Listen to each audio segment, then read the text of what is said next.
Arratsaldeon danori. Buenas tardes a todos. Beste egun batetan, hemen Urdaibai Bersenterretik arratsalde honetan zuekin batera, hemen Urdaibai Biosfera erreserbako inguru honetan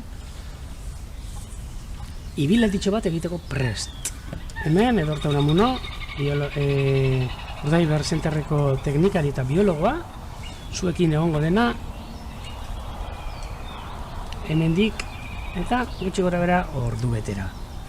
Eskerrik asko danori bat egitearren. Muchísimas gracias a todos por uniros a este directo y animaros a que uséis el chat, que he visto que durante toda la tarde también lo habéis estado usando, aportando un montón de datos sobre las aves que hemos podido ver aquí, aportando también noticias que nos están llegando, noticias tristes.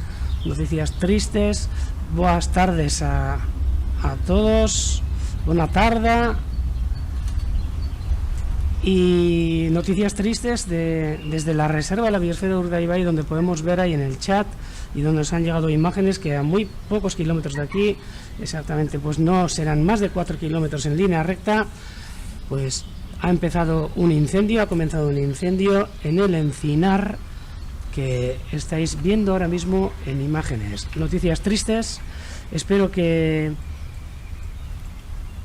se pueda extinguir pronto, ya que el encinar es una joyita que tenemos aquí en la reserva de Urdaibai. Es un área protegida, encinar cantábrico, que podéis ver en imágenes. Un saludo a todos los que nos seguís desde Madrid, desde Beasain, desde Galiza, bueno, desde toda la península, desde cerca, muy cerca también. Un saludo a Hitor, hasta Hangis. Y bueno, pues deciros que, pues sí, pues hoy a la tarde, hace escasamente 2 horitas, pues, o menos de 2 horas, nos han alertado de que un incendio y de proporciones bastante potentes, pues ha comenzado a arder en este encinar de la reserva. Y espero que dentro de poco lo puedan controlar. Sé que están allí ya todos los servicios de bomberos y demás, me imagino que también forestales, para poder extinguir pues este incendio, ¿no? Que al parecer se ha creado pues debajo de una línea eléctrica. Tampoco se sabe muy bien, ¿no? Pero se ha creado. La gente, pues estando en sus casas, ha podido grabarlo desde el principio, por lo que, bueno, me imagino que se utilizarán estos para ver cómo ha podido comenzar este gran incendio que ahora en estos momentos está quemando parte del encinar de Urdaibai. Desde aquí no se ve, por supuesto. Además, hoy, como todos los días decimos, pues contamos con viento sur, un viento sur muy potente, que tampoco hará muy fácil las labores de extinción, pero bueno, está previsto que para esta próxima noche cambien los vientos, entre un frente y comience a llover, por lo que esperamos que, aunque no nos guste mucho la lluvia, hoy será bienvenida. Y pues todos nos pondremos bastante contentos cuando veamos que empieza a llover, si es que no han intentado, o sea, si es que no han controlado antes el incendio. Pero ya os digo, un incendio en un encinar que es una de las joyas que tenemos aquí en Urdaibai. Este encinar que podéis ver ahora en imágenes, escasamente a 3 kilómetros hacia la costa, hacia el norte de estas imágenes donde estáis viendo. Un encinar que, como podéis ver,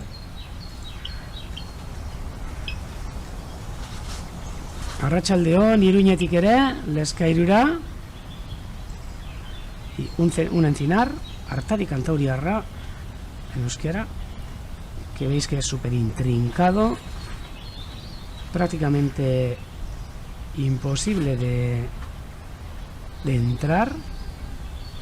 Un bosque precioso que tiene su fauna, tiene su flora, que es una pasada, y parece ser que ha cogido en una zona muy cercana, bastante cercana a la carretera, donde pasa una línea eléctrica, y en el que se supone que en el confinamiento que estamos llevando durante estos días pues no anda nadie por esa zona, pero pues no sabemos si por la línea eléctrica, por el viento que está soplando potente, pues ha comenzado a arder. Espero que mañana estas imágenes de encinar que estamos viendo sigan ahí, igual que están, y que lo apaguen pronto. Se ha dado además en una zona que anteriormente había un pinar que fue talado hace unos años y ahora se estaba regenerando perfectamente. Y pues bueno, pues una zona de, como nos decía Hitor en el chat, pues una zona de labiérnagos, de madroños, de encinas que estaban brotando debajo del pinar que se había talado, y que en estos momentos pues parece ser que ha cogido fuego.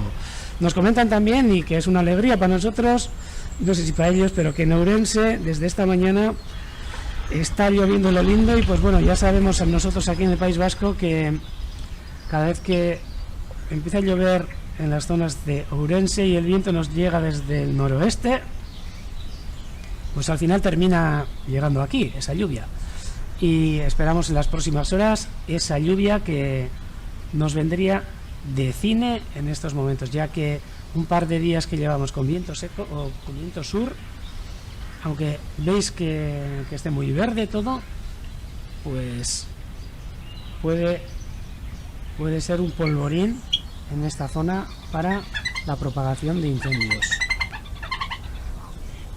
Un encinar que ya ha sido castigado alguna vez por algún incendio, el último, un gran incendio que todavía se ven algunas heridas de aquel super incendio que se dio el año 1989, y por muy curioso que os parezca, pues en esta zona del País Vasco y en el norte, pues muchas veces los mayores y los peores incendios no se dan en verano, sino se dan en invierno, y suele coincidir con días invernales que después de alguna helada ya la vegetación pues se ha congelado, se ha secado, y también tenemos muchas veces vientos del sur que resecan y secan lo que es el monte, y entonces es algo de lo más peligroso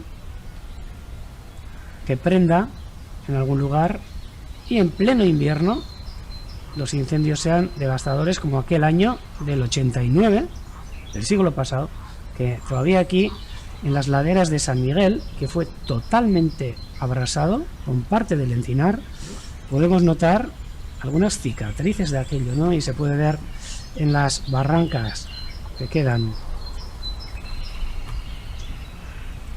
en el encinar, zonas donde los árboles son bastante más altos que en otras zonas que ahora mismo se están recuperando de una manera rapidísima. Un encinar, el de Urdaibai, joyita para todos nosotros, que esperemos que os quede en un susto y no sea mucho lo que se esté quemando. Un encinar que, ya que estamos hablando de aves, pues tiene una comunidad de aves espectacular para nosotros, para que vivimos en zonas del norte con unas aves, pues en principio curiosas, ¿no? Como currucas cabecinegras, que la gente que vivís por el interior, por el sur, pues son aves que muy comunes, ¿no? En vuestros matorrales, en vuestros carrascales, en la costa, pero aquí en el País Vasco, pues bueno, en la costa del Cantábrico del País Vasco, pues se dejan ver en estas zonas de encinar un hábitat pues bastante similar al que viven en zonas de más al sur, ¿no? Y pues currucas cabecinegras, pues por ejemplo como esta que os enseño en foto ahora, de una campaña de anillamiento que tuvo lugar en una de las estaciones que están en marcha en el encinar de la reserva. Una curruca cabecinegra preciosa, un macho. Txinbo burubeltza. Es kaskabeltza. Kaskabeltza ohikoago da hemen. Curruca cabecinegra, y decía que no es la curruca capirotada, que también en el encinar hay poblaciones de curruca capirotada, como no, como esta de aquí, que os he enseñado hoy a la mañana. Ha podido ser observada en el censo que se realiza todas las mañanas desde el centro. Este es el macho, y aquí tenéis una hembra de curruca capirotada, no curruca cabecinegra. La curruca cabecinegra, uy, perdón, es esta que os he puesto al principio, que ahora se me ha ido. Aquí mismo la podéis ver ahora mismo con detalle. Y pues bueno, pues aparte de estas noticias, que tampoco nos hace mucha gracia pues comentarlas, ya que no son noticias buenas, sí que hemos tenido durante todo el día noticias chulísimas, increíbles. Bueno, también saludos hasta Valencia, saludos hasta Madrid, bueno, a todos los lugares donde nos estáis escribiendo ahora mismo. Pues también hemos tenido noticias chulas. Hoy un día de primavera con una temperatura increíble. Hemos pasado los 20 grados y en algunos lugares con mucho. Un cielo precioso y un paisaje precioso donde... Uy, no, una corneja. Pero bueno, también son preciosas las cornejas, pero donde hemos podido observar varias rapaces durante la tarde.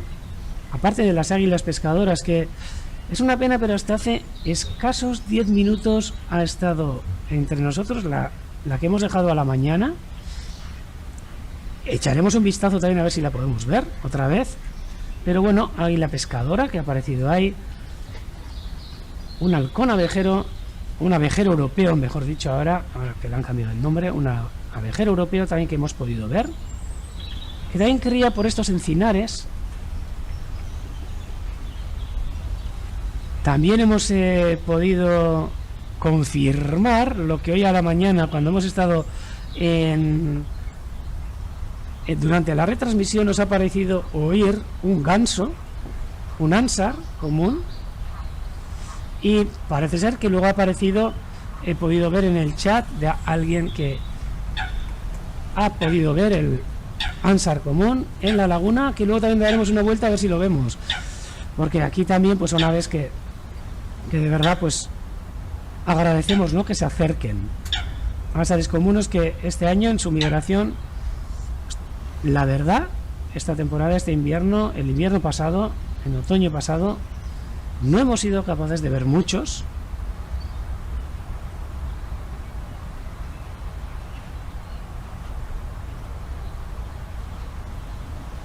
Y que también nos han comentado gente que vive por la zona de Palencia, en Tierra de Campos, que la invernada ha sido menor que otros años, y no sé si vosotros también desde este chat nos podríais corroborar esa información, ¿verdad? Que por ejemplo en la Laguna de la Nava, no sé si en Villafácila, en Zamora, pues también ha ocurrido algo similar. También comentaros que durante este mediodía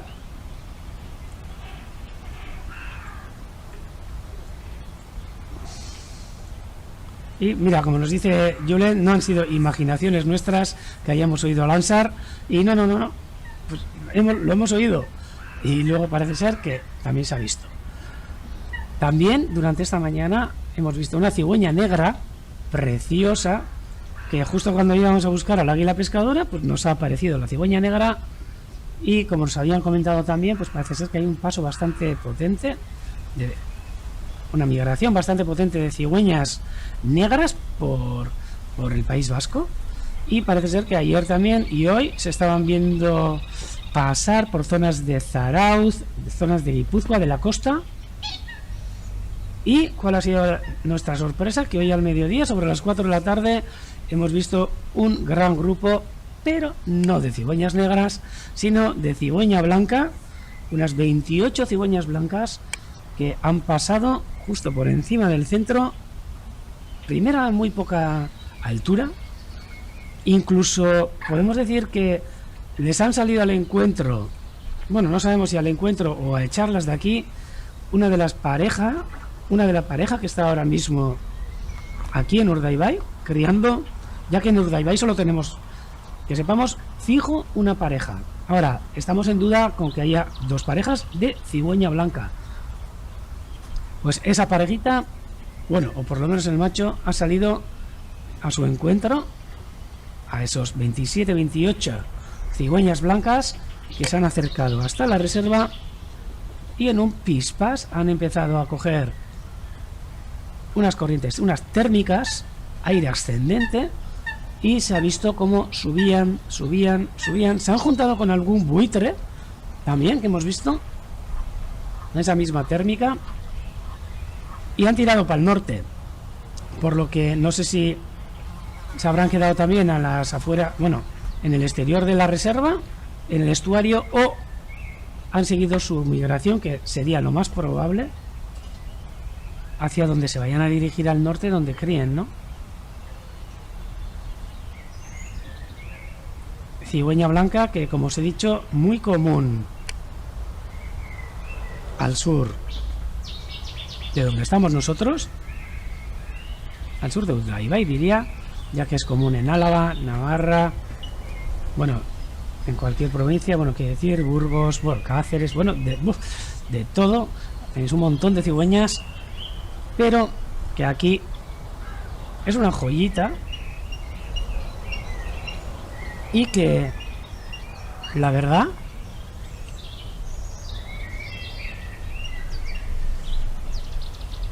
pues un saludo también hasta para Piru, que nos escribe desde Aranda y que me comenta que unos 1500 ánsares estaban en la laguna de la Nava y unos 200 en la de Boada, que está bien cerca.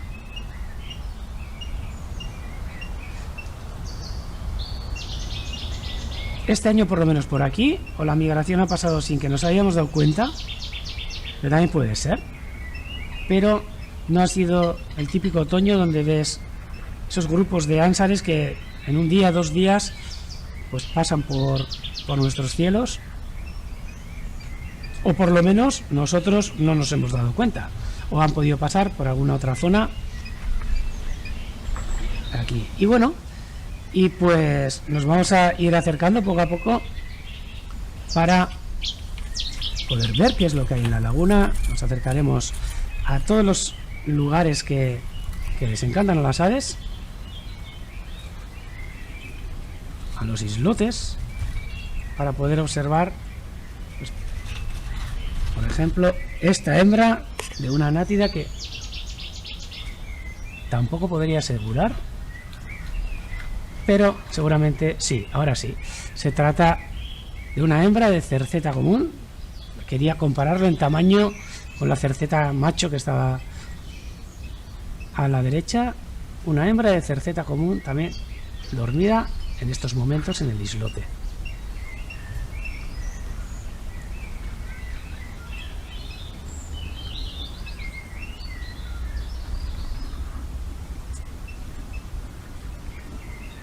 Y como aquí nos dicen también, pues desde luego, la laguna de la Nava, un verdadero paraíso, un oasis en el interior de la península, o sea, un oasis, un restop increíble para, yo diría que millones de aves que en sus migraciones encuentran una zona increíble en esa tierra de campos y unas lagunas que con mucho trabajo, con muchísimo trabajo, sabemos a ciencia cierta y de primera mano que fueron recuperándose, por lo menos en parte, de un gran mar interior podríamos decir que existía en Tierra de Campos hace tampoco muchísimos años, ¿eh? Y que ahora pues quedan, entre comillas, algunas zonas, como la Laguna de la Nava y la Laguna de la Boada, donde con mucho trabajo, muchísimo trabajo de recuperación, con mucha mano izquierda, pues se ha conseguido preservar uno de los humedales más importantes de Castilla y León. No voy a decir el más importante porque por supuesto que hay humedales importantísimos en toda esa zona, pero nosotros, por ejemplo, pues sí que le tenemos especial aprecio también, ¿no?, a la Nava, aparte de que hay muchísimos amigos que han trabajado y trabajan en ese lugar, que hemos podido llevar proyectos en común y que muchas aves que pues pasan de aquí en invierno o en migración, pues también pasan por esos lugares, ¿no? Zona de importancia, gran importancia para el carricerín cejudo, ese ave que está en peligro, ¿no? Una ave paseriforme pequeñita que bueno, ha habido un proyecto, incluso un proyecto live en las lagunas de la Nava, pues brutal, sobre todo para hacer un seguimiento de la migración de estas pequeñas aves por las zonas de la península por donde migra, ¿no? A ver si encuentro alguna foto, pero creo que sí, ya que nosotros también en Urdaibai tenemos pues la suerte de poder ver de vez en cuando algún carricerín cejudo de los que estoy hablando. Preciosas aves. A ver si encuentro unas para poder enseñároslas.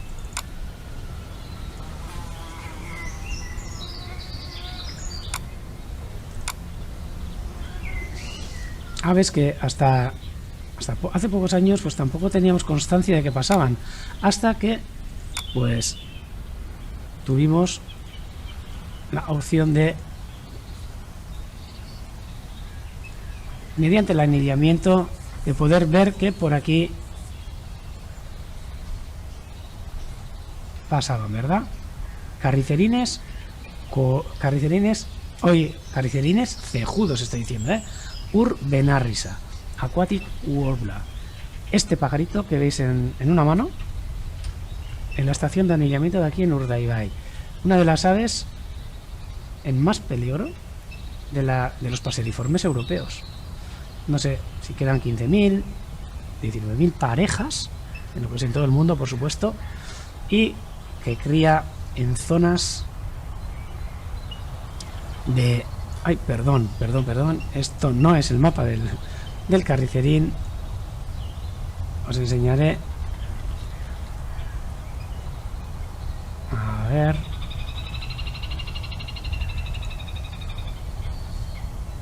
Esto es de una enciclopedia, podéis ver ahí el carricerín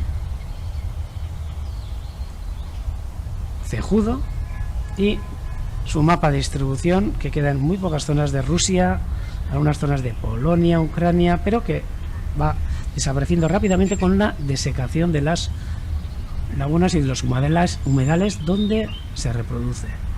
Un ave que tiene unas migraciones increíbles, que llega migrando desde esas zonas hasta las zonas de Bretaña, en Bretaña, desde el Loira también, pega el salto del Golfo de Vizcaya, se presenta en la costa cantábrica y de ahí cruza la península, por supuesto pasando por los humedales de más interior, pues como los de Salburúa, en el mismo Vitoria, en Álava, desde la Nava, por supuesto, y acercándose hacia el Algarve portugués, incluso hasta Doñana y a otras zonas del sur, para dar el salto hacia África.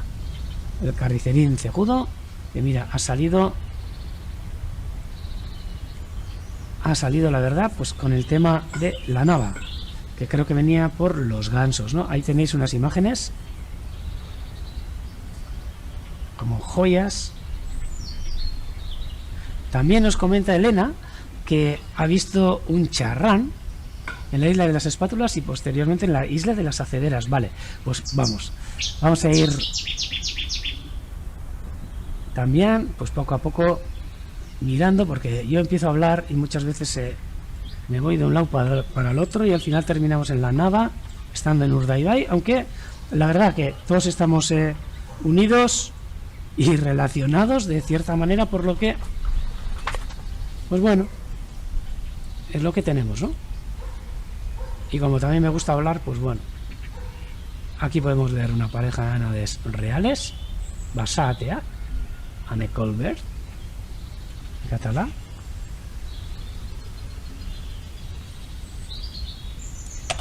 Y vamos a pasar a una amiga que ya llega ya con nosotros, unos 5 días, y nosotros estamos encantados de que esté aquí, que es una preciosa boceta, ahora mismo alimentándose en la marisma. Una preciosa boceta de 4 bocetas que llegaron el otro día y ha quedado esta, que parece ser que le ha gustado el lugar, y espero pues que le siga gustando, y también espero pues que ojalá que se acerquen algunas más.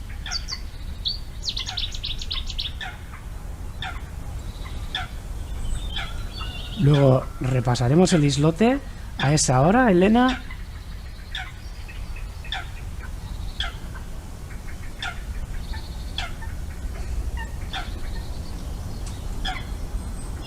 Y vamos a seguir. Ahora yo no voy a rebobinar, pero vosotros podéis rebobinar lo que es el directo para poder ver al charrán que nos comenta Elena.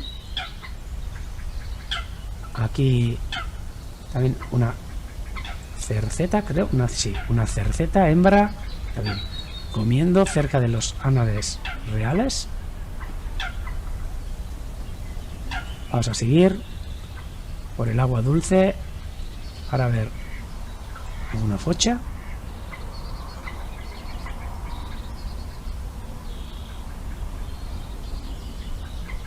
Vamos a acercarnos también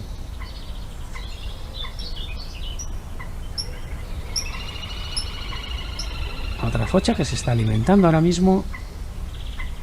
Comentaros que la marea ha sido a las 4 menos 25, por lo que ahora está bajando, y muchas de las aves que hemos podido ver aquí a esas horas donde nos comenta Elena, pues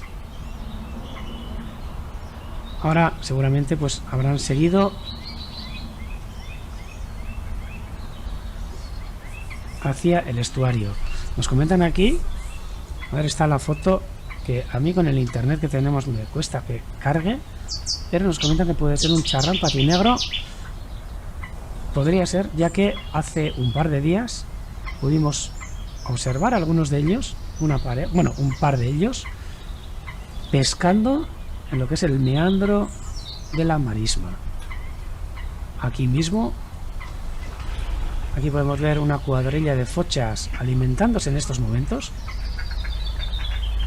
Aves también preciosas. Siempre os comento que hasta hace bien poco, hasta que pudimos realizar la recuperación de estas lagunas de aquí de Gauteiz Arteaga, un proyecto además que, mira, ya que hemos estado hablando de la Nava, bueno, no hemos hablado de los Aiguamols, del Empordà, pero bueno, es un proyecto que se llevó a cabo aquí, que algún día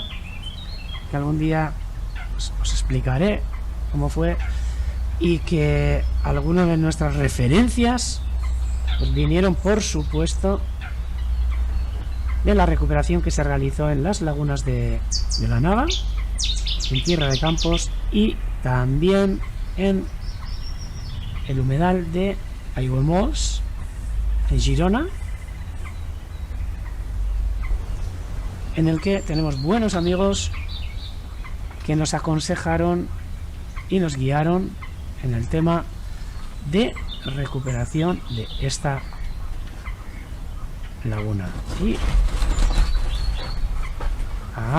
aquí una pareja de ánades reales.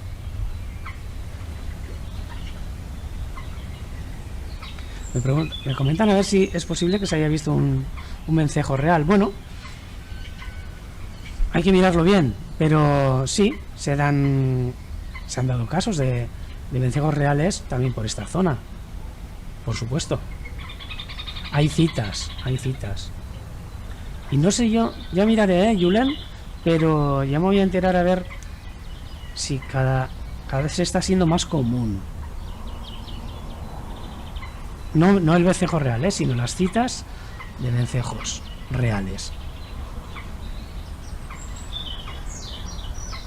Aquí una preciosa gaviota patia amarilla.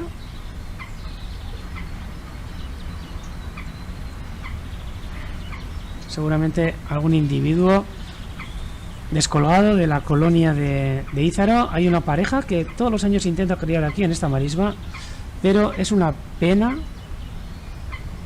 que comienza con la cría, hacen la puesta, salen los polluelos, pero al ser una única pareja, ya ha habido un par de años que el Milano negro pues se ha pegado un buen bocado con los pollitos de esta preciosa gaviota patia amarilla. A ver si este año tienen un poco más de suerte, aunque bueno, hay veces que cuando empiezan a criar, se ponen muy beligerantes y no dejan acercarse absolutamente a nada. A naves reales. Vamos a acercarnos.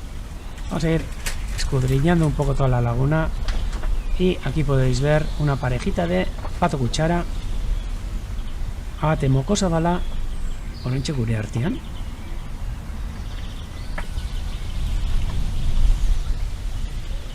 Ahí sí se ve el charrán patinegro. Y aquí también al fondo una bonita espátula. Ahora mismo en hora de su merienda. Intentando capturar las quisquillas, alevines de peces, pequeños crustáceos. A veces se suele ver que empieza a mover el agua y empieza a correr. Y es que habrá sentido algún pececillo, alguna quisquilla que se le escapa.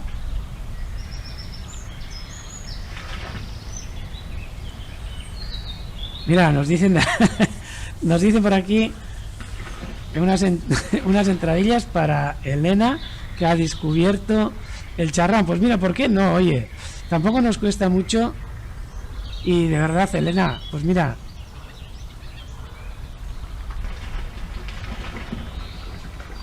¿por qué no? Solo que tendremos que hacer de alguna manera, porque todos seguís. Elena canta la piedra, pues mira, pues ya que me dicen, ¿por qué no? Mira, aquí tienes unas entradas gratis para poder venir aquí al Bird Center cuando termine el confinamiento. Mira, puede ser una manera para que vosotros también toméis parte en el...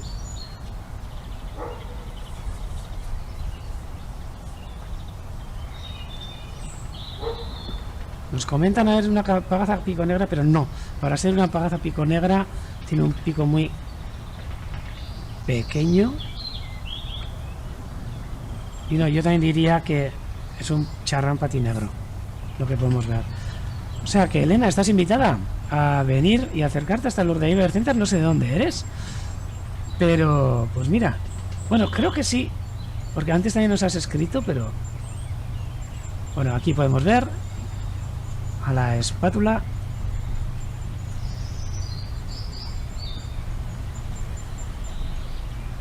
A ver si se deja ver entre los juncos, pero bueno, seguiremos para luego intentar verla otra vez.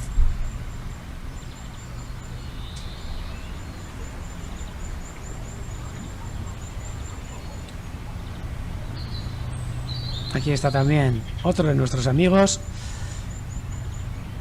que no nos falla también durante todos los días, este macho de silbón europeo junto a dos cercetas. Un silbón que tampoco estamos seguros si les pasa algo, porque ha sido parte de un grupo de unos 300 que hemos tenido invernando y que de repente pues ha quedado solo él. Y bueno, a nosotros no nos importa, para poder verlo, pero normalmente son aves que se dirigen muy al norte, a zonas de Suecia, Noruega, bueno, prácticamente Escandinavia, ya hacia el norte de Rusia incluso, a Siberia, a criar.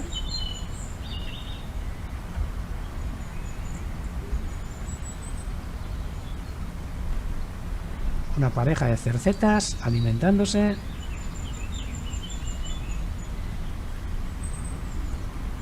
Bueno, también aquí tenemos Aupa Elena desde Zaragoza.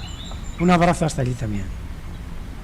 Pues ya sabes, Elena, solo tienes unas 4 horitas, desde 3 horas y media o no sé, desde Zaragoza para acercarte cuando termine el confinamiento. Y aquí te esperamos y espero que nos digas quién eres.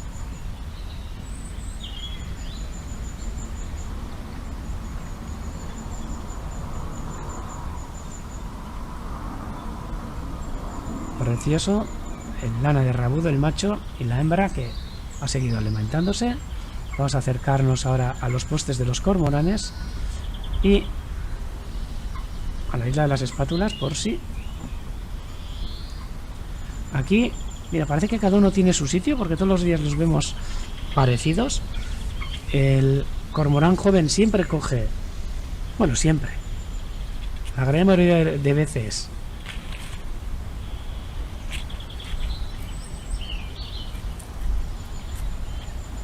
coge el poste ese que está al fondo, y este adulto ayer también lo vimos, creo que en el mismo poste.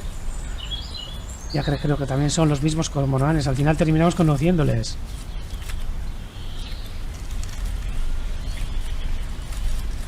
Nosotros sí que os agradecemos a vosotros que toméis parte con nosotros en este recorrido que solemos hacer todos los días, ya que lo que nos deis vidilla también sois vosotros a nosotros, porque yo lo que siempre suelo decir, el estar observando aves, bueno, está bien también, ¿no? Que uno mismo en su soledad puede estar también tranquilamente en estos lugares, pues observando aves, pero hay algo que por lo menos a mí y a mucha gente nos gusta, a los que nos consideramos observadores de aves o pajareros, no sé, y sí que nos gusta compartir lo que vemos, ¿no? Porque al final es un poco triste el que puedas disfrutar tú solo, pues, de estas maravillas, ¿no? De estas maravillas que somos capaces de ver nosotros aquí cerca de casa, ¿no?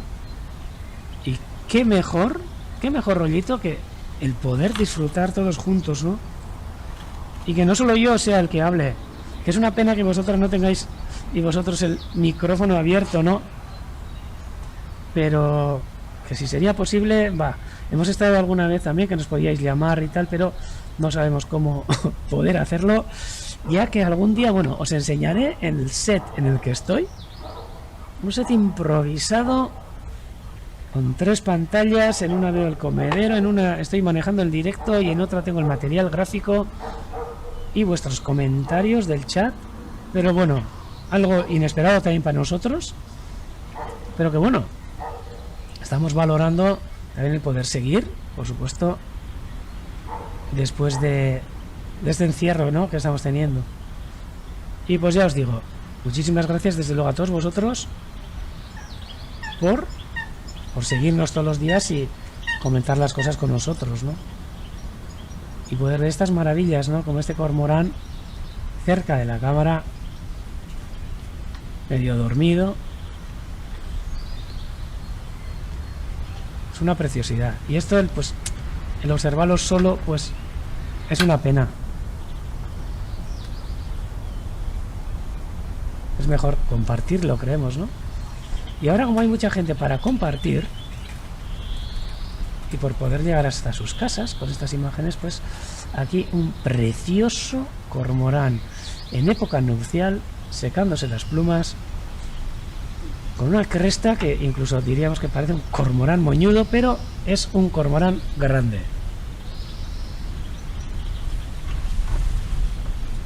Una preciosidad. Veis que el viento sigue soplando fuerte.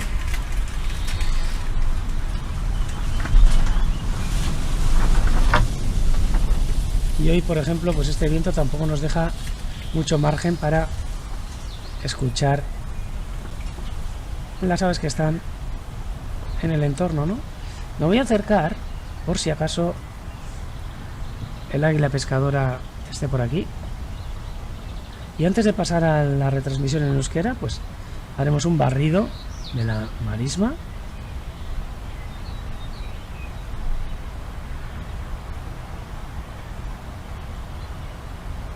Para poder ir mirando los posaderos que durante todo el día ha estado usando un águila pescadora hembra, sin anilla.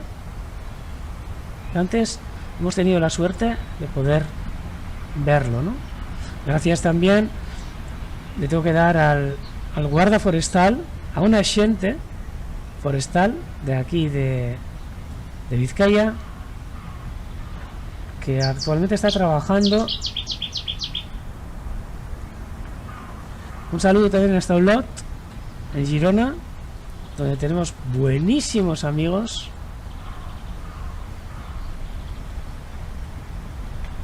Y una zona preciosa que también desde aquí, desde Urdaibai, aconsejo a todo el mundo acercaros allí, hasta todo el parque, la reserva de la biosfera, la Garrocha, ¿no? Precioso. Y una diversidad brutal. Además, desde Olot hasta lo que es el Guamols, pues tampoco hay mucho. O sea que un viaje que tengo pendiente, a ver si este año podré hacerlo. También saludos hasta Folgueroles.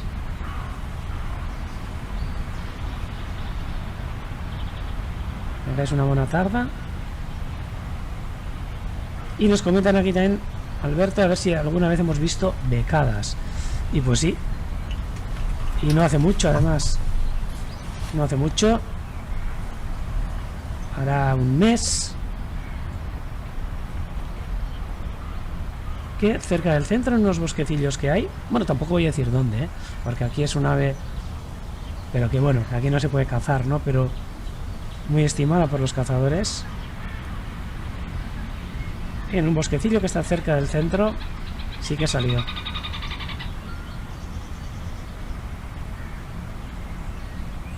Becadas que incluso las hemos anillado, y algún día quizás os hable de ellas, porque vimos como unas becadas capturadas aquí para anillar, por supuesto.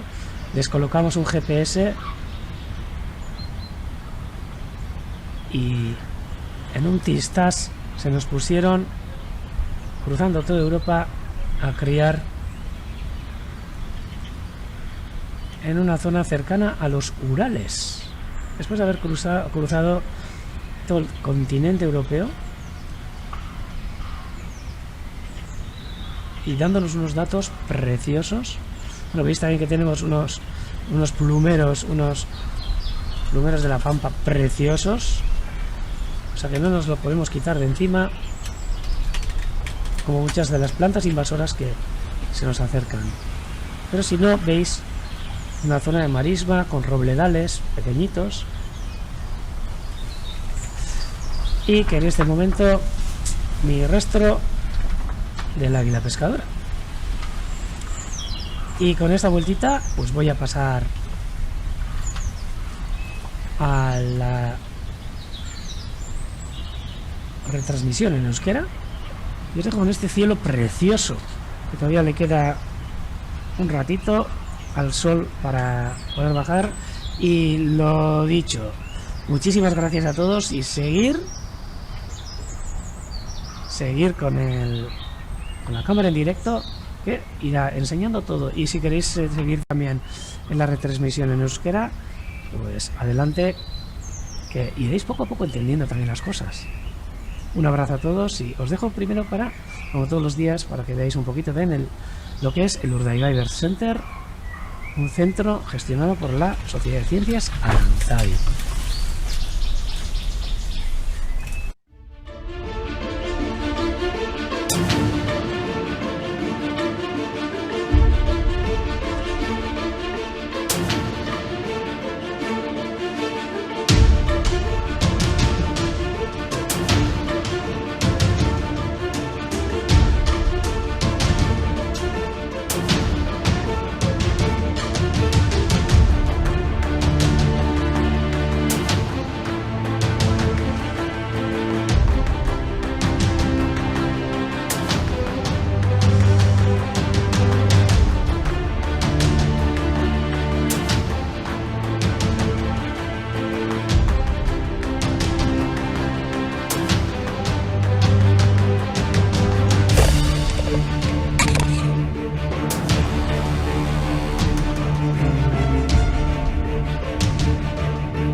Eta arratsalde on hori, berriz ere zuekin, hemen, Urdaibe presenterretik Dorta Unamuno, bertoko teknikaria eta biologoa, eta ahaztu gabe nire atzean dagoen lantalde guztia.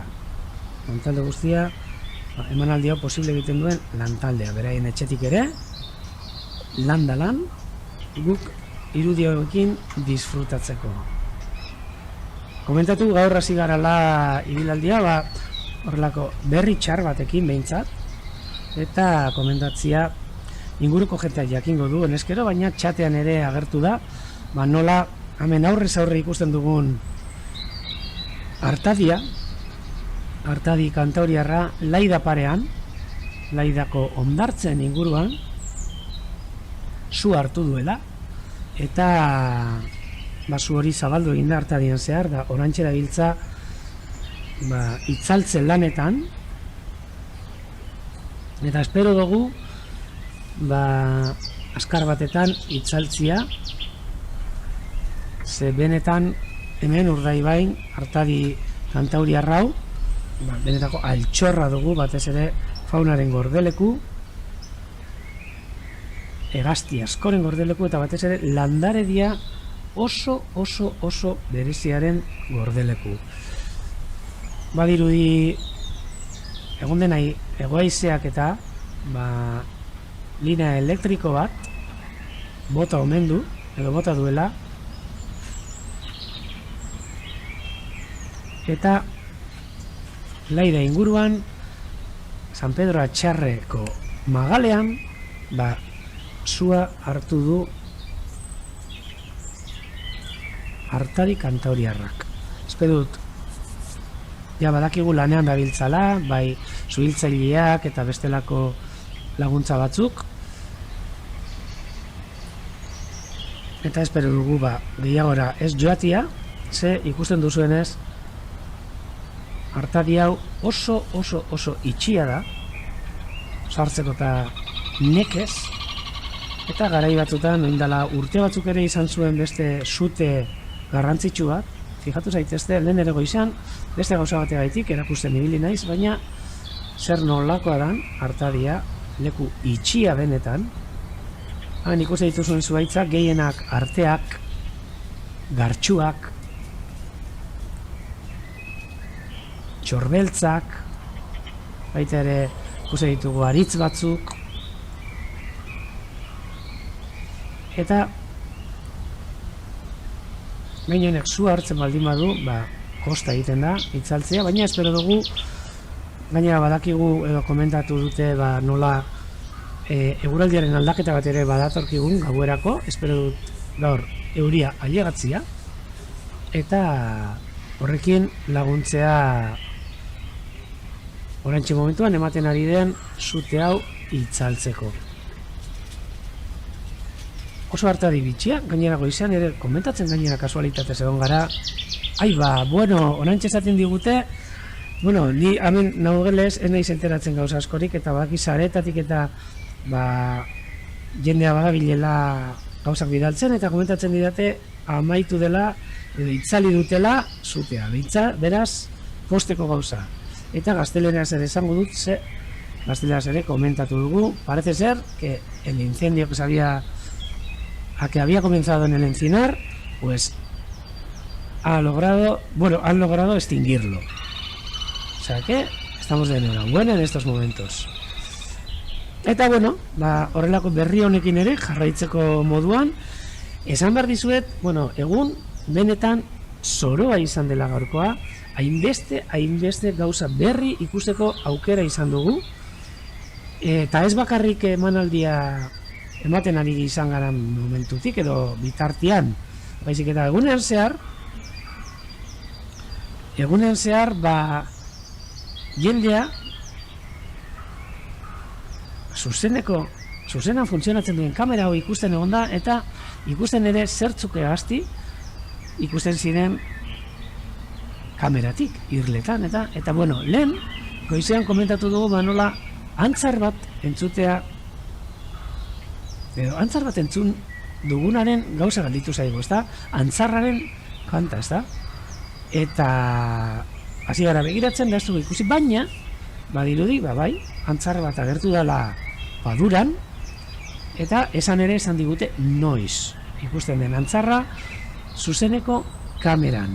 Beraz, ez gara ibili txarto, belarriz behintzat ondo ibili gara, eta antzarra entzuteko aukera izan dugu.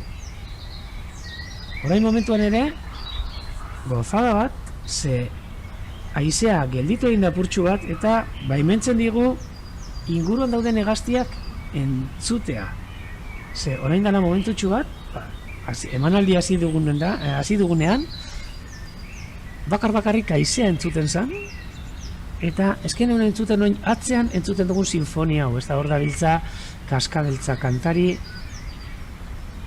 zozoa batez ere, hortxe entzuten duzuena, solista gaur arratsaldean, ia arratsalde guztietan solista lanak egiten ditu, Txantxangorri ere entzuten da.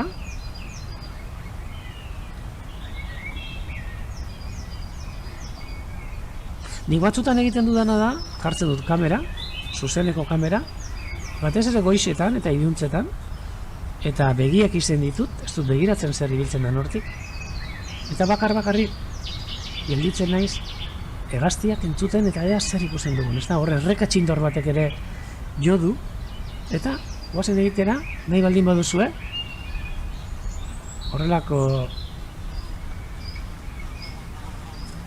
behitu hor Aitorrek bota digu, Aitor Albizuk, azelako orbana utzi duen hartadian gaurko zuteak.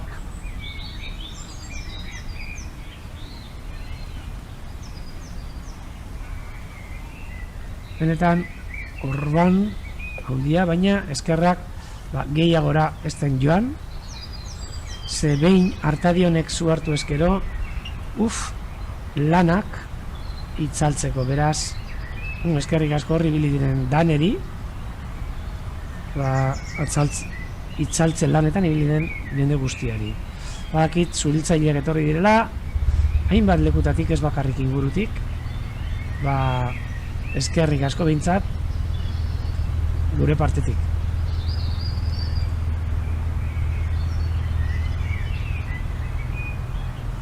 Y como nos dicen la gente desde Galiza, pues sí, muchísimas gracias también, Eta, komentatzen egona izena, ondo legoke noiz ipenean zuek ere begiak iztea, eta entzutea, atzen entzuten dena. Naiz eta orain ere traktore bat edo makina bat edo sartu da bitartean. Beraz, horrelako entzumena lantze hauek, hobeto goizean goiz egitea, jendea gutxiago da bilenean, ez da, bere etxeko lanetan edo baserriko lanetan. Eta gaur hemen,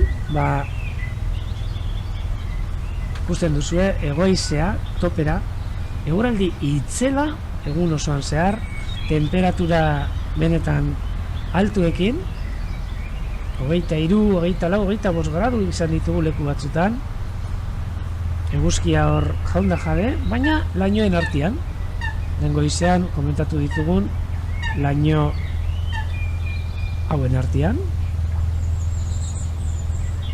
eta goazen gu, egunero egiten dugun moduan bueltatxo bat ematen, paduratik, ea zertzuk ikusten dugu zan.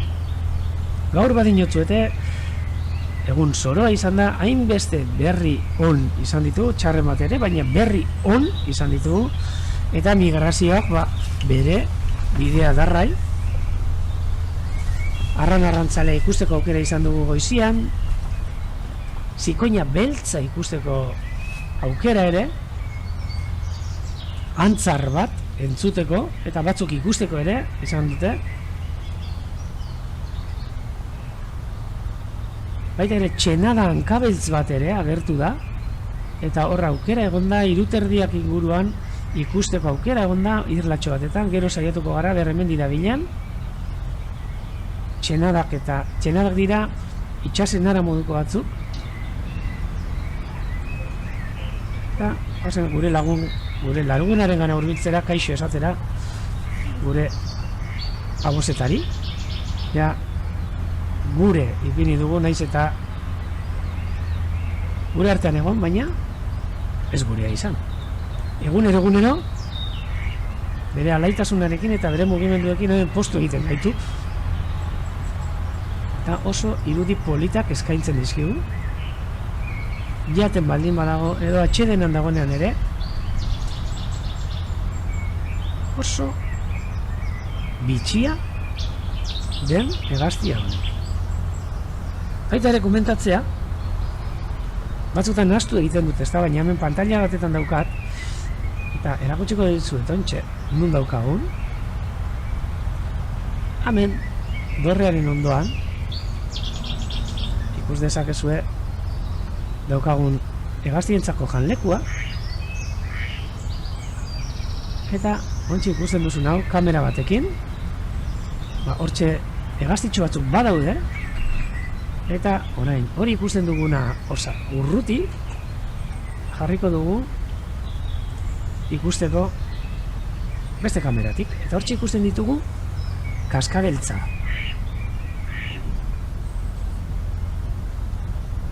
kakauete entutuan, eta txorruak, 3 txorru, orain 2 politak hor pipak jateko lekuan. Kasu honetan, gainera horrela ikusita, daukaten berde kolor horrekin arrak esango genuke, emeak marroizkagoa dira,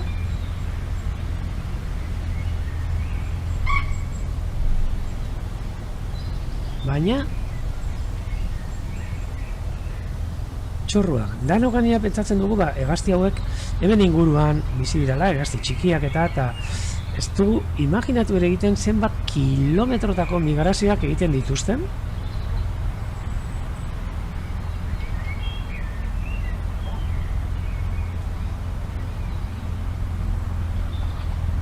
Eta adibidez txorruak, badago txorruren bat, gure eraztunketa estazioan harrapatutakoa, hemen inguruan, Muxikako eraztunketa estazio batetan, eta urte berean, neguan hemen harrapatuta, eraztuna jarri, eta negu berean, urte berean, Alemanian, aurkitu zutena, abia egiten, oraintxe iritsi da ere txontarrunt bat, hortxe eskinatxoan ikusten da, eta aukera daukazu ere, kamera honetara sartzeko, zuzeneko kameraren alboan baitago. Eta me komentatzen diguteia txori txikien txarsailagoen migrazioa, eta base esango dizue, segun adibidez txori handiek bai indar gehiago izan dezakete, baina izeak ere gehiago manejatzen ditu. Baina gero beste arrisku batzuk ere badituzte txori handiek, ez da, adibidez batez ere eiza,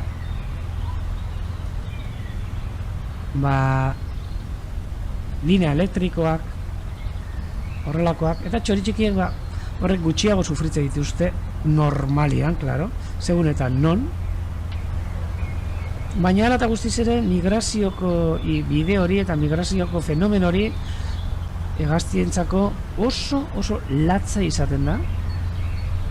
Milaka kilometro egiteko kapaz dira txori txikiak, ze esango dizuet, enarak, pentsa, Finlandian jaiotzen diren enarak Sudafrikan negua pasatzen dutela. Ez dakik goratuko duzuen, baina, aspaldi, ni ez naiz bat ere futbolzalea, baina, omen zegoen, egon zen mundial bat, futbol mundiala edo, Ego Afrikan, ospatzen omen zen, eta futbol mundialerako nahi zuten estadio barri batekin, Durbanen uste dut izan zela, eta non egin estadioa eta enaren etzaleku edo loleku izugarri batetan. Han ibilizidan talde ekologistak eta ingurumena zaintzen ibiltzen diren taldeak, izugarrizko kexak eta egon ziren, leku horretan behintzat estadio hori eraiki ez ezaten, eta azkenean baztek izan kontua, baina uste dute zutela eraikian. Ze benetan, zan inguru bat, eta inguru hartan Europako enara mordoa joaten ziren, ez dakit zenbat mila edo milioitako loleku bat zan. Beraz, baina jotzuet ez bakarri migrazioan eta gero negu pasan ere hegaztiek arazoak izaten dituzte, milaka kilometro egin ostean, egon legun pasako lekuetan, eta zer esanik ez, abia egiten duten lekuetan. Hemen ere, pestizidak direla eta bestelako arazo batzu direla eta beti arriskuetan sartuta egia esan. Txori txikiak utziko ditugu, eta irteratxo bat egingo dugu, irteratxo bat esparkatu, ibiladitxo bat. Hemen, faduratik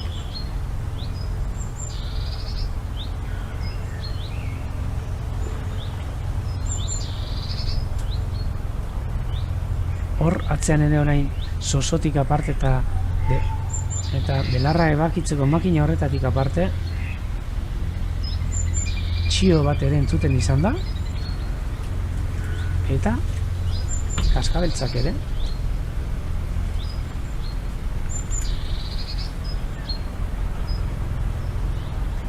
jarraitu daigun eta ia hurbilduko gara kopeta zuriak ikustera.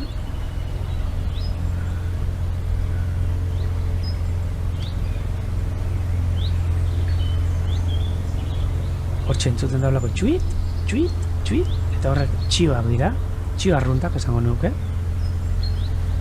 Bueno, gaur erakutsi dizuegu txioak eta zelakoa ziren, da orain momentuan dabiltza hainbat txio espezie pasatzen migrazioan, eta orain momentuan aurkitu gelitzake gutxienez 3 txio espezie gutxienez dino, segero badaude beste batzuk. Albertori ere esango diot, beste egun batetan Ollagorrari buruz hitz egingo dugula.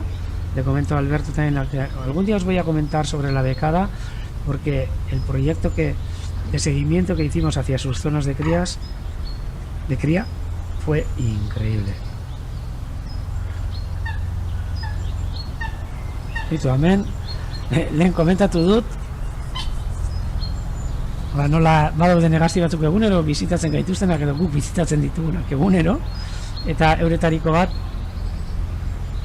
aboseta da guazen berangana, amentxe dago eske falta barik dago egunero ematen du kontratatu egin dugula emanaldirako, baina ez dugu kontratatu hori egia da, eta komentatu dugu izena jartzarena. Bueno, hemen ja proposamen bat badago aboseta honi, eta izen egokia gainera, oso pertxenta da, pertxenta izena jartzea, eta, bueno, enuke zer esango, ezetz esango.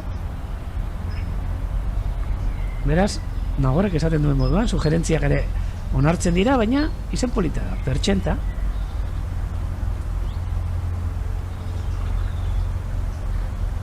Pertxenta boseta, bai, ondo. Horain joan pentsatzen ere ate txistuliari jartzeko izena.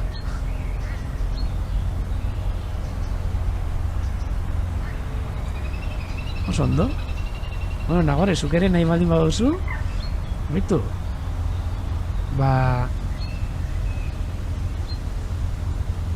Sugerentzia honegaitik behintzat, torri nahi duzu mian, bizitatzera. Pertxenta boseta, oso izen polita, bai. Gu gainera, hegaztieri bai batzutan izena jartzen izkiegu, eta hor daude arrano arrantzaleak, adibidez, Roy, Livingstone, Txuriko, Pink Floyd da PF, zeukana.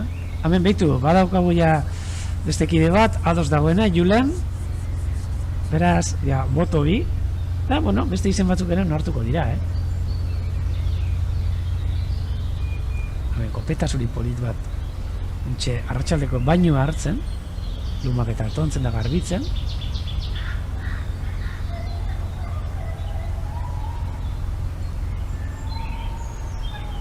Apa, eta ontxe, justo guratzetu gara, sinkronizatuta da biltzan, mokosabal bikote bat meriendako orduan.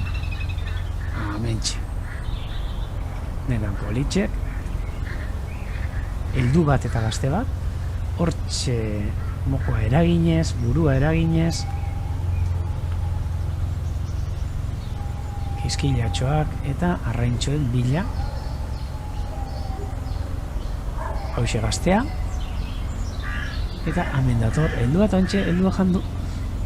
Beti izaten dizuet, moko altxatzen duen da klak egiten duenean, zerbait jaten duen seinale. Benetan polita. Hortxe, beleak bebai entzuten dira fondoan, belarra egiteko makinaren atzetik. Hala beste heldu bat, jo, esuz, ja, hiru dira, modu sinkronizatu batetan, merienda jaten hasi diranak. Benetan, irudi polita, eta jarraituko ditugu ikusi batzuk zelan korrika ibiltzen diren bata bestearen aurretik, arrainen atzetik, edo kiskilen atzetik, noski.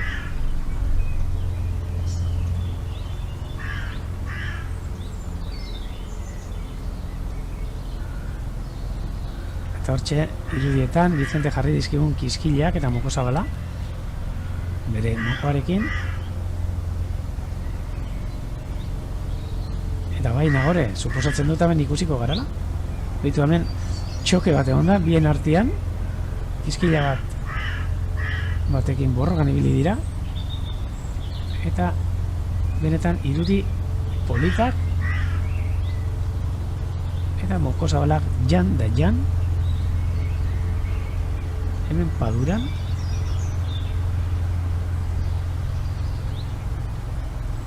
ikusten da gainera helduak, kolore laranjagoa dituztela, beste asko ze txuriagoa da. Hurbilduko gara, zeneko gertu daude.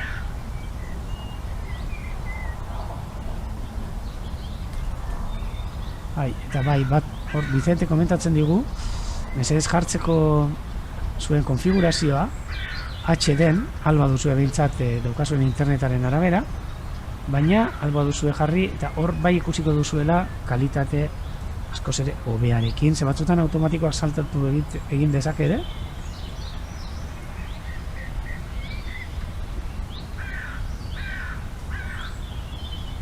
Eta hemen mokosabalen merienda ordua. Ur guztia erratzarekin ematen du pasatzen dut da, baina mokoarekin pasatzen dute. Hortxe itxarongo dugu, txak, hortxe agertzen da. Lepoa mugitu, alde batera, bestera, eta bere moko sentigorrarekin uretan dauden animalitxoen atzetik. Batzutan ikusi ditugu ere mokosabalak lako platusa txikiak hartzen, eta ezin irentzi, ontxe bai kiskilan bat jandu, ontxe beste bat, beraz ikusten duzu hemen janaria egon badaola, oso ur lasaiak eta dira, eta marea gora egoten dena, marea bizietan, dauzkagun konportetatik, mareatako ura sartzen da, berarekin batera, bai kiskileak, bai arraintxoak, batez ere lasunak, lupinaren bat ere, eta gero, hemen barruan gelditzen dira, eta ikusita dauzkagu, eta duela gutxi ere, duela 3-4 egun, holako arrain izugarri bat salto egiten badura aurrean, eta uste dugu lupina bat zala, baina benetan lupina handi bat hemen baduran daudenak. Oin, zer jaten duen? Danetari suposatzen dut, arek ere kiskileak eta ez dakipa ahatetxoak eta jango dituen, ze benetan ikusi genuena oso handia izan zan.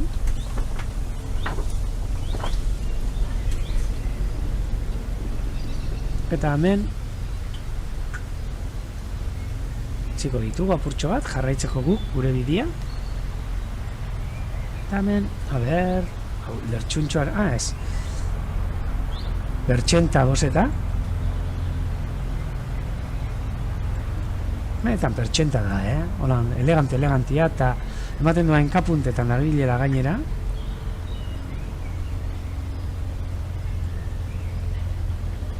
Jarraituko dugu.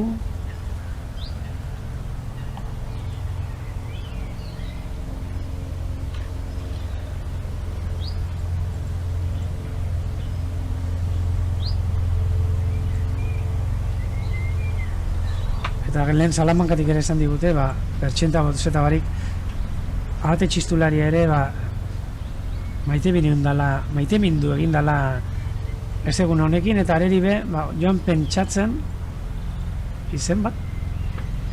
Pilarek ere esan digu beste txatetik, pertxenta gustatzen zaiola. Hurbilduko gara, beste irlara.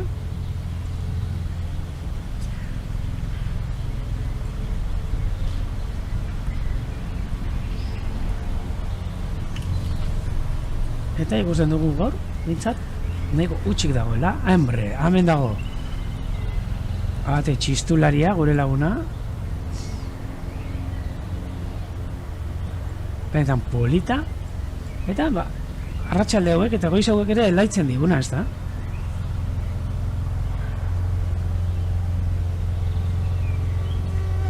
Iparrera joan beharrean, bintxe gelditu da. Beste guztiak bere taldekoak joan dira.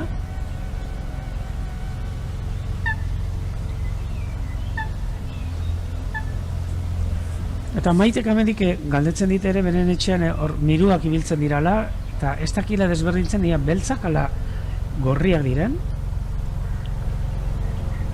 Komentatuko dizut, idea bat egiteko Maite, nola miruak, orain momentuan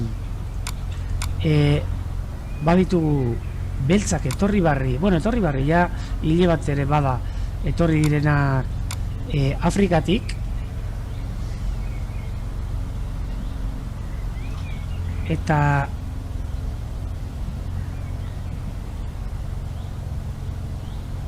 neguan, gure artean egon diren miruak normalen izan dira miru gorriak. Orain, gero eta gutxiago ikusten ditugu, behintzat, segun Euskal Herriko ze ingurutatik komentatzen duzun, ezta?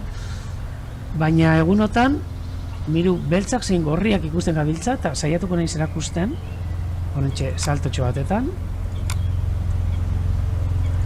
nola desberdintzatu, ze badaukagu hemen holako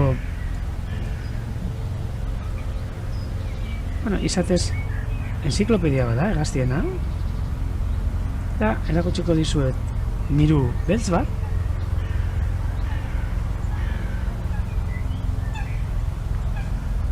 hortxe goiko zatitxoan, hortxe miru beltza, silueta, zuek pentsatzeko bintzat, edo idea bat egiteko betik ikusita nolakoa den miru beltza, hau hori da, hau heldu bat, eta bestea gazte bat izango litzake, baina, kasu honetan heldua ipiniko dugu, betik ikusita, eta ikusiko dugu ere miru gorria, baina betik ikusita nola ikusten da. Fijatu zaitezte, bustanean oso luzea eta dauka holako kuina formakoa dauka, irukia edo ez da gizelan esan.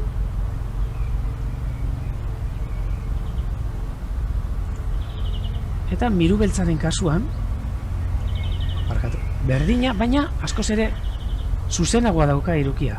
Ez dauka holan barrurantz sartuta, eta hori da, eta gero kolorea ere desberdina da.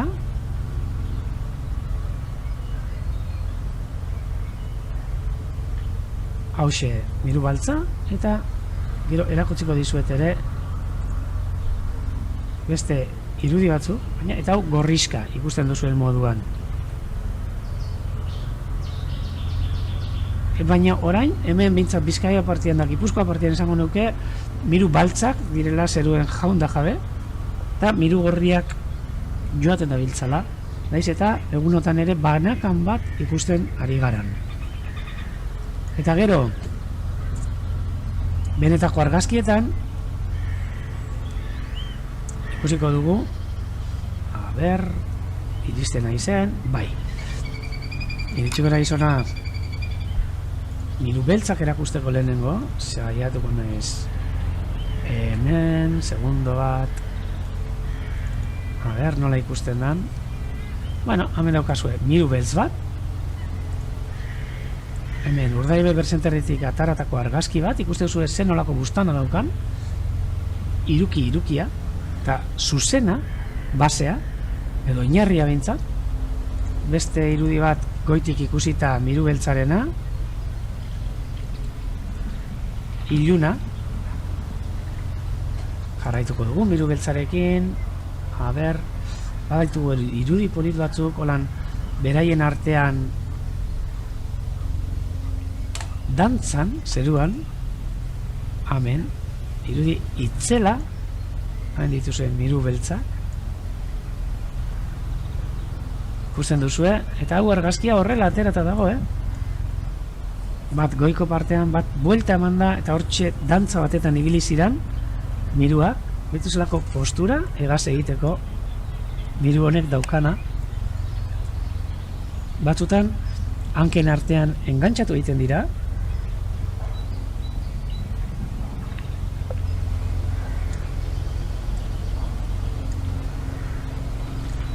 eta ea, baina, bai, miru gorriarenak baditugu, baina ez dauzkagu egaz, eta batzutan esaten dute, nola, baitu, hemen, miru beltz bat, eta ondo ikuste zaiona, batez ere ezaugarria duen bustana. Hor, hankartean txoritxoren bat edo zerbait badauka, hemen irudian ikusten da, batzutan sarritan ikuste ditugu egaz dabiltzala jaten, eta gitxikora bera honek miru beltzaren argazkiak. Miru gorriarenak, miru beltza gainera Afrikar arte joaten zaigu migrazioan, eta hau izango litzake miru gorri bat, baina pena hemen momentuan orain ez dauzkadala bere argazkiak. Askoz ere argiagoa, hemen, bustana gorrizka, eta bustanak izaten ditu, kuina askoz ere handiagoa izaten du, bustanak, eta ez dakit euskera zelan esaten da, ez da, baina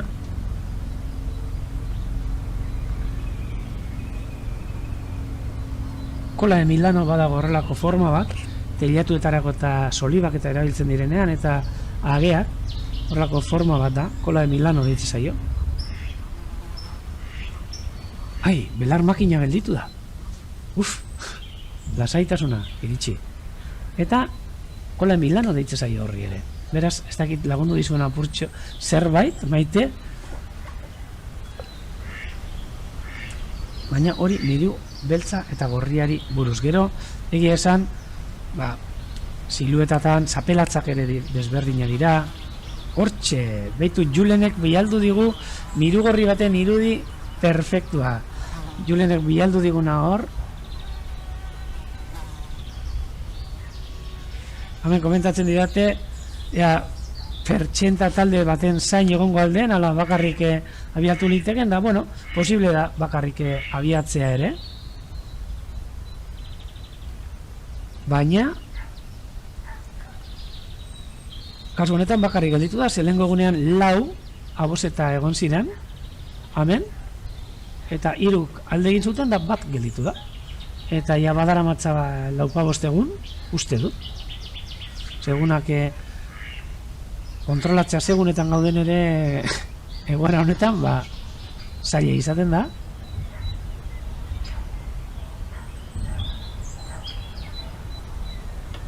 Baina bai, bintzat bakarrik gelditu zaigu, eta hau ere bakarrik, ahate txistulari horreri ere izena ipini beharko diogu. Ozen urbiltzera.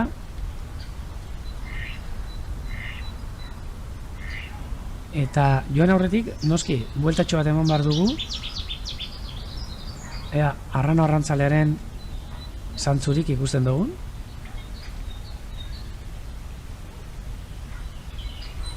hemen mokosabala bat lotan gelditu dana behintzat, bestea jaten dabiltzan bitartian da, ez dakit zertzeta bat edo, bai, zertzeta bikotetxo bat. Arra, eta emia. Hurbilduko gara ere, hau beti gustatzen zait, behitu, orain erakutsiko dutzuet, behitu, nola dauden janlekuak, topera, hortxe ikusi dituzue, txorru pila bat, 2, 3, 4, 5, 6, eta txontarrunt bat ere badago eskinatxo batetan, beraz, eta, bai, eta tximbo kaskabeltze me bat, ere hortxe ikusten da, eskubiko partian, hor temperatureta ikusten duzuen gainetxoan, eta orain, etorri da baita ere, kaskabeltz bat, eskerretara, eta urloia, txolarrea, ormatxoria, edo zuen herrietan esaten den, eliztxoria, paretatxoria, etxetxoria, hainbat eta hainbat izen, dauzkan hegaztia gure inguruan. Lehen ere esan dizuet, euskarazko hegaztien izenak eta nahi baldin badituzue ikusi, zelako politak dauzkagun, zelako izen politak ditugun, badago horra Asier Sarasuak egindako web atari bat, txoriak.eus, eta bertan lan itzela egindakoa, eta bertan azaltzen du Euskal Herriko leku desberdinetan zenolako izenak erabiltzen diren hegaztientzako. Hemen, segun ze ingurutan,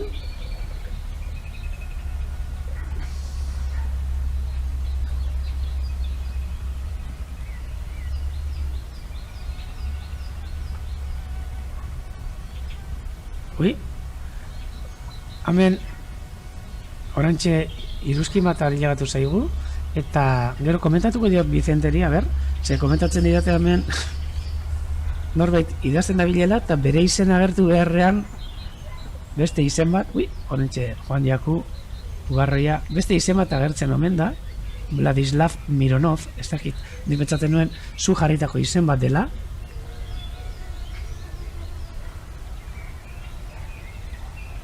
Ez dakit, komentatuko diogu gure lagun bati, hemen lankide bati, kontrolatzen duena apurtxo bat historia horrena, zer gaitik aldan agertu.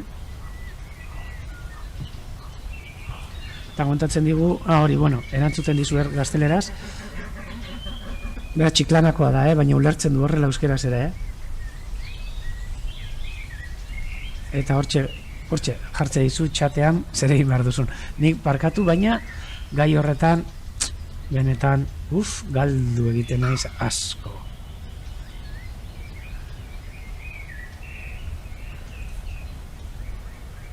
Sarritan, horrelako arazoak era bat dituzue galdetu, eta gu badaukagu hemen lankide bat, beran etxetik, eta berari eskerrak, hemen txegabiltzana emanaldi hauek egiten, dengo gunean ere komentatu nizuen,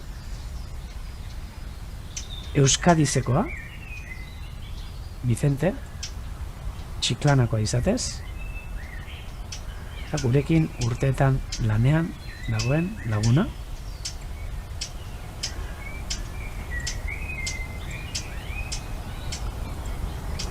Eta azken finean ere esango nuke emanaldi hauen erruduna, berak montatu digu hemen set bat, egun batetan bihar erakusten dizuen nondik zelako txoko daukadan hemen, dana pantailaz josita, papelak, saguak, teklatu bi, erakutsiko ditu. Hurbilduko gara ere irlatxora, ea hurbiletik zerbait ikusten dugun, eta oin, atzean entzun den hegazti politxo hori, uste denoke ikasiko duzuela zein dan erreka txinjorra.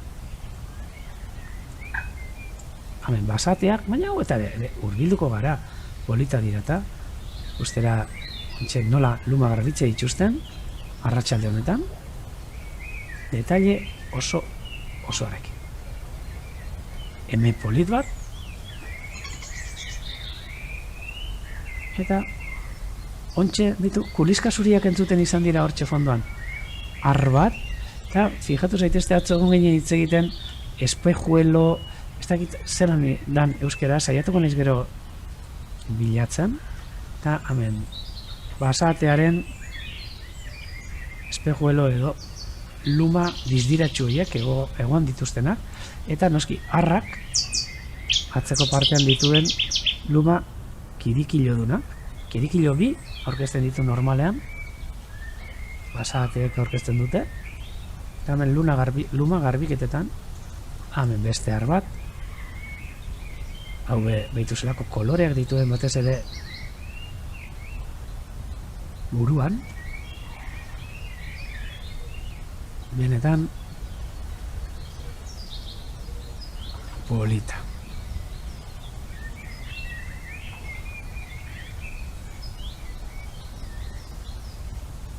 Jarraituko dugu, aber beste zerbait dagoen hemen.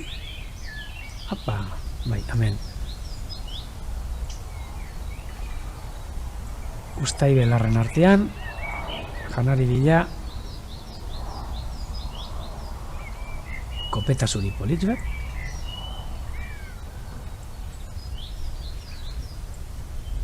Eta, ea, aste honetan aukera daukagun irlatxo hauek garbitzeko, eta seguruenik desborsadora pasatu beharko dugu.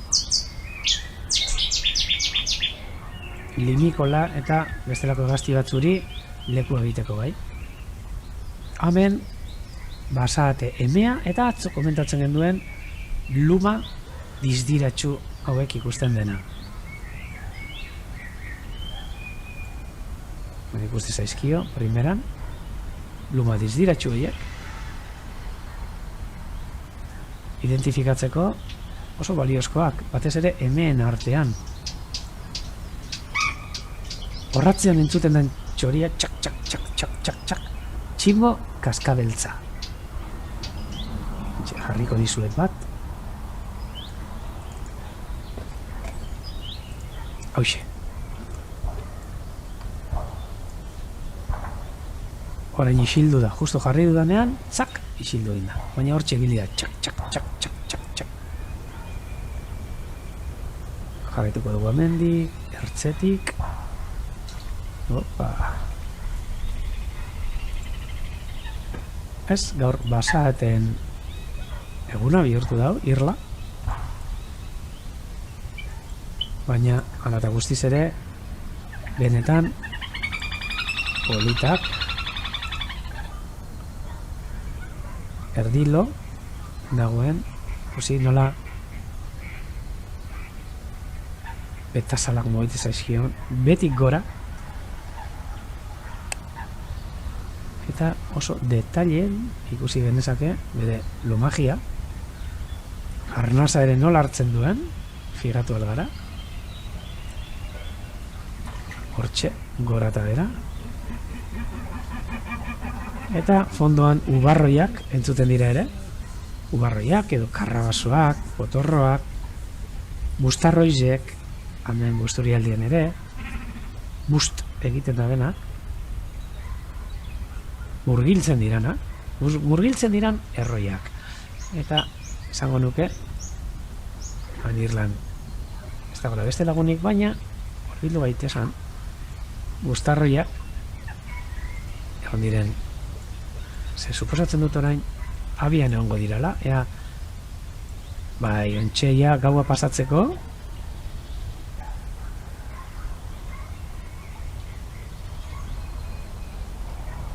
ispilua, espejuelo, oso ondo, eskerrik asko nogore.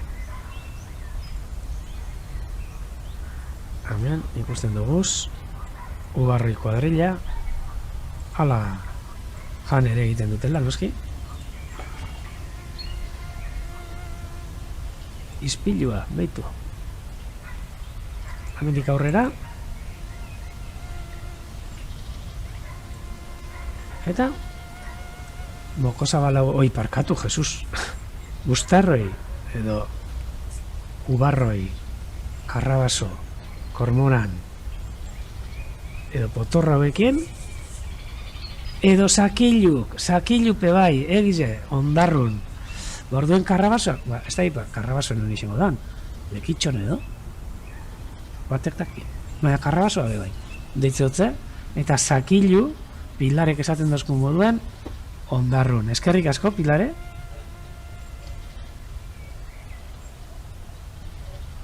Honepe gazti politxetirez.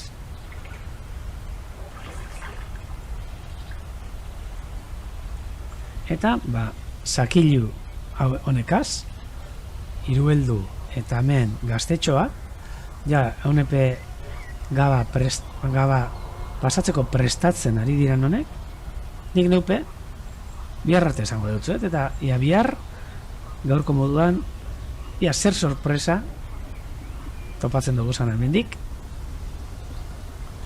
gautegi sartegako ingun honetatik, eta behitu zelako zeru polita dagoen, gaur, behintzat horrelako zeruarekin utziko zaitxustet, eta bihar, ikusiko dugu zer nolakoarekin esnatzen garan. Baina badirudi aldaketa datorrela, ze hemen asentek ere esan digu Galiziatik, nola han goizetik euria zen, eta normalean Galiziatik hasten denean haizeak onantza batoz, guri ere biharko euria. Euria edo, ikusiko dugu zer datorgu. Baina, gustora hartuko duguna, danok gure etxeetatik. Beraz, arratsalde on bat izan, eta bihar arte dan hori.